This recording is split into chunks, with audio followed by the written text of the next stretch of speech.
Sets of Kingdom Hearts 4 screenshots were shared on May 14th by both North American and Japanese accounts on Twitter/X. Hi, by the way, I'm Vivi. Although looking very similar, there's some slight differences, especially with Sora fighting Heartless in Quadratum.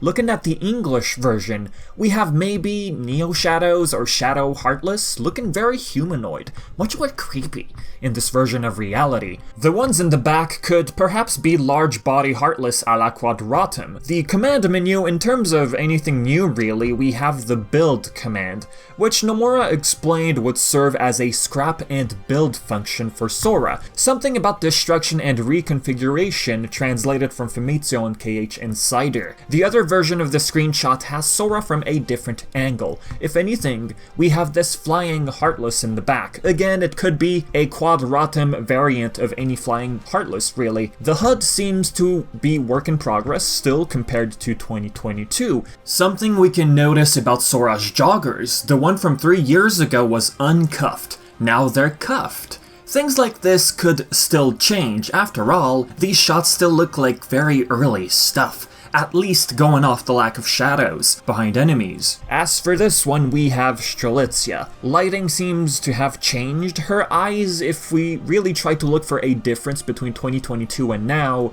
her eyes really do seem smaller. Right off the bat, her hairpin, for those not too familiar with this character, could be a number 9 or 11, could mean nothing. I mean, if we do read it as 11, it could be a slight reference to her brother Marluxia. And yeah, about that, we'll get to it soon. As for Sora, his jacket looks updated, more polished. The necklace certainly has shrunk. Sora's upper chest looks more pronounced compared to 2022. As for what he's looking at, it could be this shot right here. A portal, maybe judging from all the particles floating around. Location appears to be inspired by a pedestrian bridge in Shibuya Hikari in Japan. As for this one, the big guy we saw in the reveal trailer appears to be in a darker setting with 2 light projectiles rushing straight to it. Yellow and blue. Could be Sora and Riku. Riku perhaps could have found Sora at this point. After all, Melody of Memory showed Riku traveling to Quadratum. Some might believe these lights could represent Donald and Goofy. I mean, who knows what Donald and Goofy will look like in Quadratum if that ever happens. If anything, this could be them, their lights, protecting Sora. Something like in Birth by Sleep, how Ventus and Terra protected Aqua in the Realm of Darkness. Moving on, we have Mickey right off the bat. This is more likely Scala at Kylum. Yen Sid did instruct Mickey to visit this place in Melody of Memory. The Japanese version of the shot has a clearer view of a banner on the left. The symbol does seem to indicate Scala at Kylum, at least looking at one of the shots of young Xehanort and Ericus playing chess in certain scenes in KH3. On the left, the command simply has attack. This could be like a small platforming section for Mickey. What stood out in particular in these sets of screenshots? It's the telephone. Could be just a phone, right? Or maybe not. From the looks of it, tech in Quadratum seems pretty advanced. Bunch of people have smartphones. Sora even seems to have a smartwatch in this shot. Since this is Kingdom Hearts, I mean, I feel like the phone will serve a purpose or do something. Don't think it's just for apartment aesthetics purposes. Is this a save point, or is there a deeper meaning to it all? A phone's usual purpose is for communication. Perhaps the phone will be used as a way to communicate spiritually with the outside world. The outside world being Sora's original world. If Sora is in the afterlife or afterworld, according to Strelitzia, then perhaps his voice will be able to reach his friends using that phone. Seen in KH3 during Lee and Kairi's training in this realm where time doesn't matter, thanks to Merlin, Kairi mentions how she writes a letter to Sora but doesn't intend on sending it. Instead, she likes to communicate with Sora just on paper. So the idea of a very far away communication or between different realities could be hinted at with this phone. Going back to Melody of Memory, Ansem the Wise did say something about where voices can't reach. Same goes for the Master of Masters in Union Cross. We'll get to that game very shortly, by the way.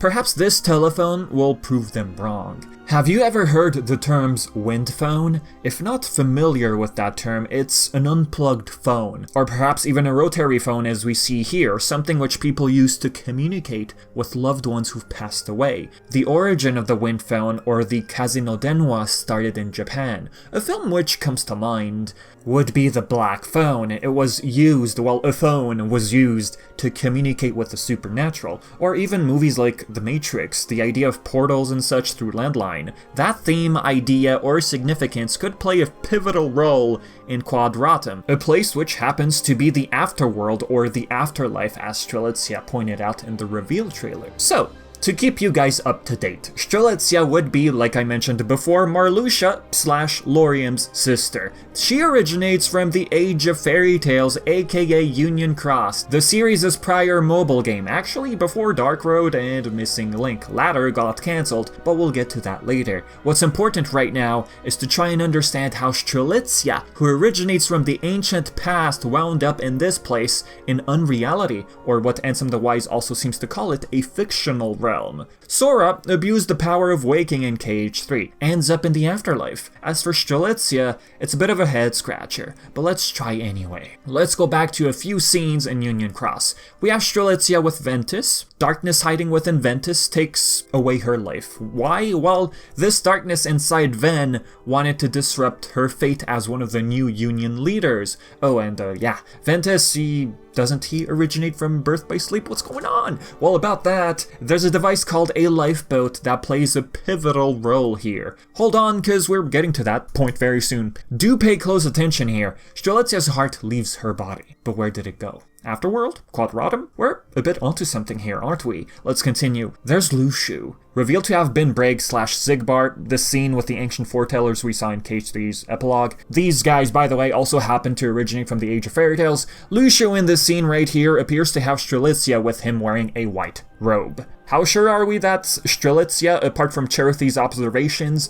Well, her brother, Laurium/Marluxia, did have a dream about her, and she happened to be wearing that same attire. Wait, how is her body intact if her heart faded away? Well, the KH series did deal with the idea of puppets. Puppets housing data enough to turn a puppet into a full-fledged being. Whatever is happening here, if we go with the idea of Lushu using a puppet here, data could have been used. At least enough to allow this figure in a white robe to walk. Believing this is Strelitzia, at least a version of her, she was sent somewhere using a lifeboat, which as a matter of fact was never complete. These pods were so incomplete, they were not only unpredictable destination-wise, but would also destroy one's body, only leaving their heart behind. Could be possible that Strelitzia or her puppet was sent to Quadratum directly using this lifeboat. Body or the puppet potentially could have survived the travel and then merged with her heart in the future afterlife. Some might argue here, if this is truly Strelitzia being sent off in a lifeboat, then how do we explain this robe turning into a blanket inconsistency, right?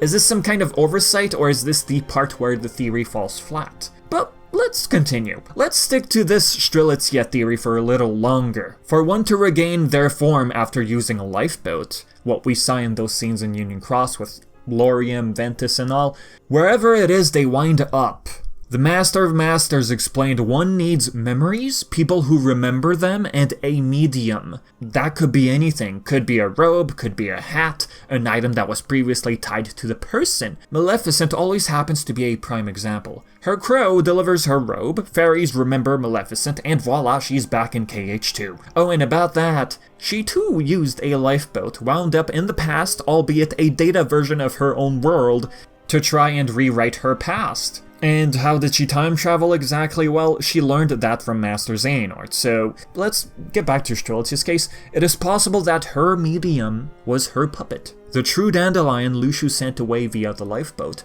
Memories of her could have been from Lushu himself. After all, we do potentially spot him in KH4's reveal trailer, especially next to the Master of Masters.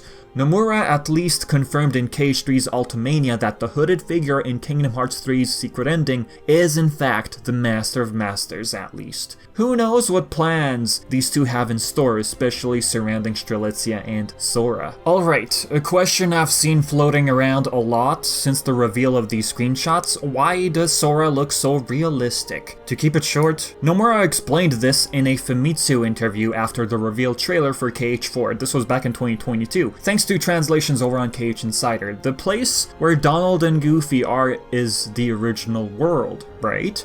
What would a realistic Sora look like in the original world? Nomura replied, Donald and Goofy are looking for clues to Sora in the original world. Everything you saw in the trailer before the title appeared is from Quadratum, and Sora will look realistic there, but if he returns to the original world, then the shaders will make him look like Donald and Goofy. On May 14th, same day as the reveal of those KH4 screenshots, Missing Link was announced cancelled. After long periods of pretty much silence and mystery, the official account posted the message. Feel free to pause the video to read the message. Overall, they believed Missing Link's premise wouldn't be sustainable long term. They later thanked fans for their ongoing support and ended their message reassuring fans that they are hard at work on KH4. Song composer Yoko Shimomura even shared a heartfelt message, hoping that one day fans will get to hear her tracks for Missing Link. You might ask, how will Missing Link's cancellation affect Kingdom Hearts 4 if at all? Frankly, no one really knows.